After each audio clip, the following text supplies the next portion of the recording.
Bonjour et bienvenue dans cette nouvelle vidéo dans laquelle je vous propose de faire un point vocabulaire.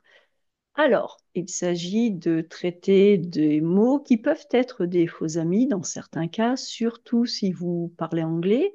Je vais donc vous parler de harcèlement et de harassement et nous allons faire un point afin de ne plus tomber dans le piège des faux amis. Alors, c'est parti. Donc, harcèlement, harassement, attention aux faux amis. Alors, le verbe harceler et le nom commun qui lui est corrélé, c'est-à-dire qui va avec, désigne le fait, alors je suis allée chercher dans le dictionnaire le Robert ou le Larousse, hein, tout simplement, de soumettre constamment, c'est-à-dire toujours, quelqu'un à de petites attaques et d'incessants désagréments. Donc incessant, c'est toujours, et des désagréments, ce sont des petites méchancetés, c'est quelque chose de gênant qui n'est pas agréable. Donc harceler, c'est l'idée d'être toujours, toujours, constamment en train d'embêter quelqu'un, de l'attaquer un peu, de lui dire des choses qui ne sont pas gentilles, des choses comme ça. Donc ça, c'est pour notre verbe harceler. Au niveau de la conjugaison, ce verbe a une alternance phonétique qui est causée par l'accent grave lorsque le L est suivi d'un E muet, comme le verbe geler par exemple, ou la même alternance qu'on retrouverait avec le verbe acheter. Geler, hein, il gèle, nous gelons, acheter, j'achète, nous achetons. Donc c'est la même chose. Par contre, petit point, encore une fois phonétique, enfin cette fois-ci phonétique, c'est que le verbe harceler ainsi que le nom harcèlement et l'autre nom, les noms, ah j'ai oublié le S à nom, je vais le rajouter, hein, ainsi que les noms harcèlement et harceleur ont un H qu'on appelle un H aspiré. C'est-à-dire que ce H ne se prononce pas, mais il interdit de faire la liaison. Par conséquent, on le conjugue de la façon suivante, au présent de l'indicatif, au futur simple, à l'imparfait. Vous noterez qu'avec le je, il n'y a pas d'élision, comme dans j'achète. C'est je harcèle. Je harcèle, je harcèlerai, je harcelais. Donc faites bien attention, hein, au présent. Je harcèle, tu harcèles, il harcèle. Nous harcelons, on ne dit pas nous harcelons. Nous harcelons, vous harcelez, ils harcèlent. Ils harcèlent.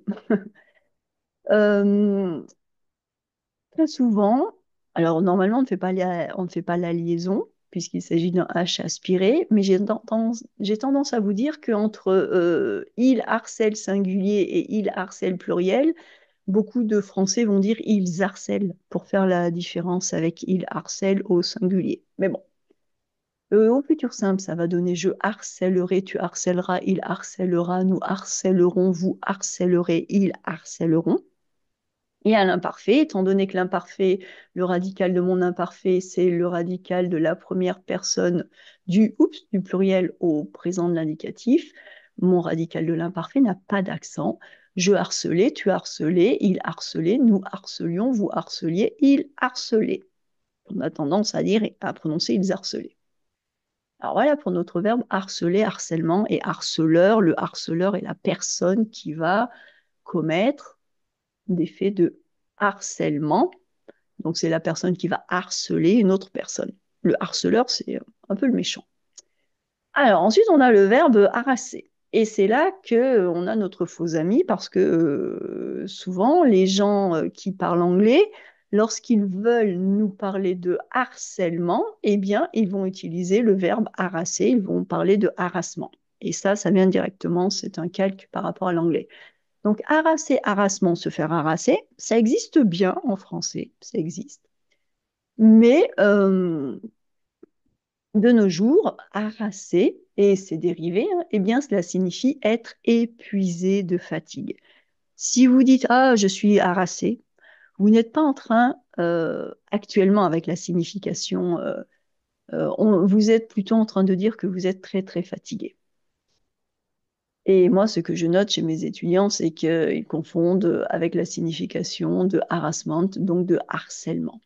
Donc, être harassé, c'est un faux ami. Lorsque vous êtes harassé, vous n'êtes pas harcelé, mais vous êtes écrasé par la fatigue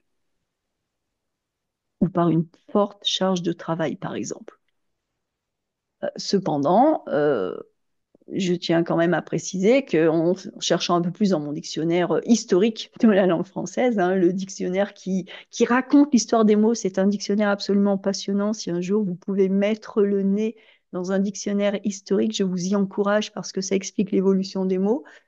J'ai vu que ce verbe harasser avait effectivement signifié harceler au début du XVIe siècle. Et depuis, son acception, donc c'est-à-dire sa signification, a évolué pour ne garder que le sens d'extrême fatigue. Et je vous montre une photo d'une petite fille. Donc cette petite fille, eh bien, elle est harassée. Elle n'est pas harcelée, elle est harassée de fatigue. Elle tombe de fatigue. Donc voilà, on a cette différence. Harceler et harcèlement. Et on a harassé et harassement. Harceler et harcèlement, c'est aller soumettre quelqu'un à des attaques. Et harasser, harassement, c'est être fatigué, complètement fatigué.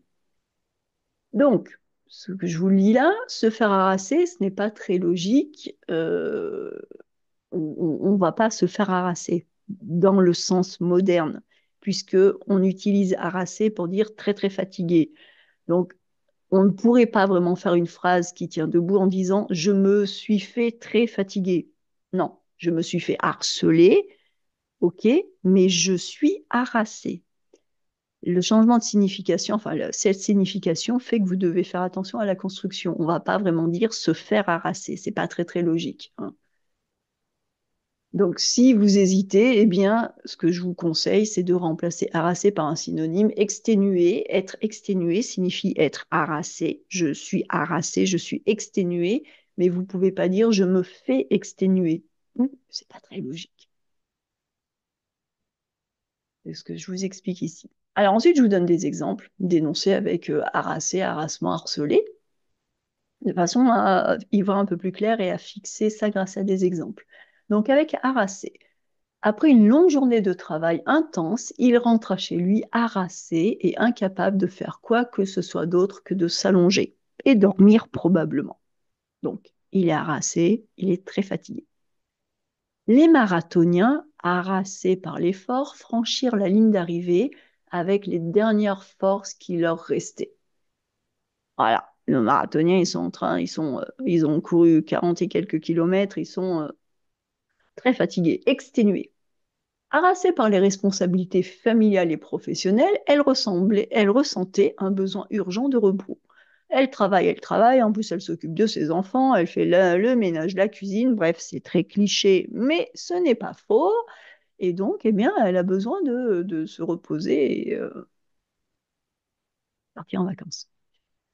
Alors, avec harassement, c'est avec harassement qu'il acheva son projet, accumulant fatigue sur fatigue sans relâche. Donc là, on voit que il arrive à finir son projet, mais pouf, il va falloir qu'il se repose.